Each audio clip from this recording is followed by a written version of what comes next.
गांव के एक छोटे से घर में 4 लोग रहते हैं। रामनाथ जी और उनकी पत्नी सुमित्रा, उनका बेटा अमित और बहू स्नेहा। रामनाथ जी गांव के स्कूल में अध्यापक थे और अब सेवानिवृत्त हो चुके हैं। उनका सपना था कि उनका बेटा पढ़ लिख कर बड़ा आदमी बने और वह इस परिवार का नाम रोशन करे। अमित ने शहर जाकर पढ़ाई की और नौकरी करने लगा। वहां उसकी मुलाकात स्नेहा से हुई, जो एक समझदार और दिल की नेक लड़की थी। दोनों ने शादी की और शादी के बाद स्नेहा ने अपने सास ससुर का पूरा ख्याल रखा। यह परिवार एकजुट था और प्यार से भरा हुआ था। अमित का सपना था कि वह एक बड़ा व्यापारी बने। उसने नौकरी के बाद अपनी छोटी सी दुकान शुरू की, लेकिन व्यापार में कई समस्याएं आईं।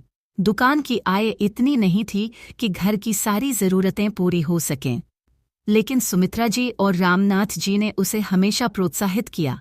बेटा, कभी हार मत मानना, यह संघर्ष ही तुम्हें सफलता की ओर ले जाएगा। अमित के संघर्ष के समय में उसकी पत्नी स्नेहा ने भी उसका साथ दिया। उसने अपने गहने तक बेच दिए ताकि व्यापार में मदद हो सके।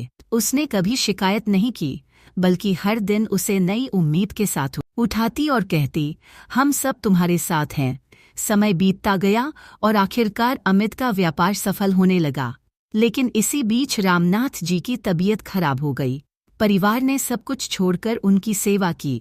स्नेहा ने अपने सास ससुर को कभी अकेला महसूस नहीं होने दिया और हर काम में उनका ख्याल रखा। एक दिन जब रामनाथ जी बहुत बीमार थे, तब सुमित्रा जी ने स्नेहा से कहा, बेटी, तुम हमारी बहू नहीं, बेटी हो। तुमने इस घर को संभाला है और हमेशा एक माँ की तरह हमारा साथ दिया है। स्नेहा की आंखों में आंसू थे। उसने कहा, माँ, आप सबने मुझे इतने प्यार से अपनाया। मेरे लिए आप दोनों का साथ ही मेरा सच्चा सुख है। कई सालों की मेहनत के बाद अमित का व्यापार काफी बढ़ गया। अब वह एक सफल व्यापारी बन गया था। लेकिन उसने कभी अपने माता पिता को अकेला महसूस नहीं होने दिया। उसने अपने पिता से कहा, पापा, यह सब आपकी वजह से ही संभव हुआ है।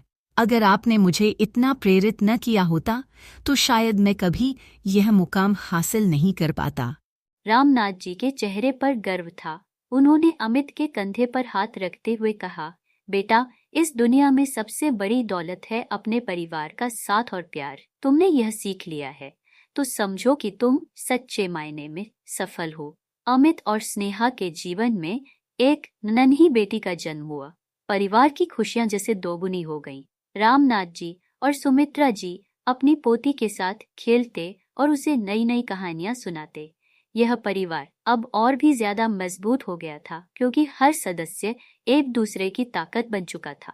अमित अपनी बेटी को देखकर अक्सर सोचता था, जैसे मेरे माता पिता ने मुझे अपने सपनों के लिए प्रेरित किया, वैसे ही मैं अपनी बेटी के सपनों के लिए हमेशा उसके साथ रहूंगा।